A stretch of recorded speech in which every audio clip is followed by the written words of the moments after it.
Bonjour Corinne, on Bonjour. est à Paris et aujourd'hui je porte ça. Tu peux nous dire ce que c'est? Oui, alors nous sommes la Fédération française anorexie boulimie. Aujourd'hui, c'est la semaine de sensibilisation aux troubles des conduites alimentaires. Et donc, on a effectivement proposé de porter ce petit ruban à la couleur violette qui est le ruban qu'on a fait pour la Journée mondiale des troubles alimentaires. Petit ruban et petit bracelet aujourd'hui. Donc il faut savoir que c'est quand même une journée mondiale, internationale, la journée des troubles des conduites alimentaires.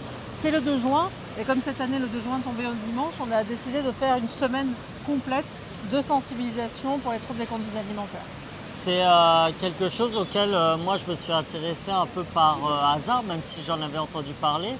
Et je me suis rendu compte avec mon équipe en travaillant dessus que ça touchait énormément de personnes en France. Ah ben, ça touche des millions de personnes en France.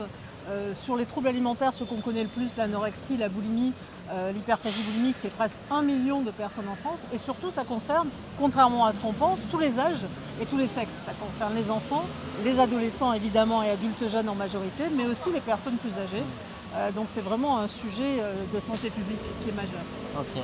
Et est-ce que nous on a fait une question écrite à la ministre de la Santé d'ores et déjà? Quelles seraient vos préconisations pour faire avancer cette cause et que les personnes qui sont touchées par des TCA soient mieux considérées et mieux prises en charge? Oui, il y a plusieurs axes, mais je pense qu'il y en a deux principaux. C'est celui déjà de la sensibilisation du grand public et des professionnels de premier recours et de la formation et de l'enseignement, notamment pour les professionnels de premier recours, les médecins généralistes, les médecins scolaires, les infirmières scolaires.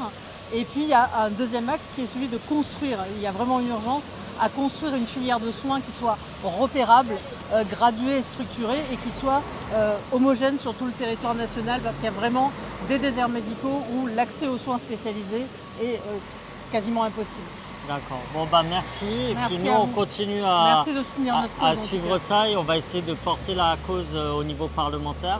On va avoir encore des temps d'échange là Avec dans grand les plaisir. jours à venir et dans On les est à votre semaines à venir. disposition. Merci beaucoup. Et puis n'hésitez pas, si vous avez des témoignages, des réactions, des questions, vous pouvez nous les poser sur nos réseaux sociaux et bien sûr contacter la FFAB si vous en avez la nécessité.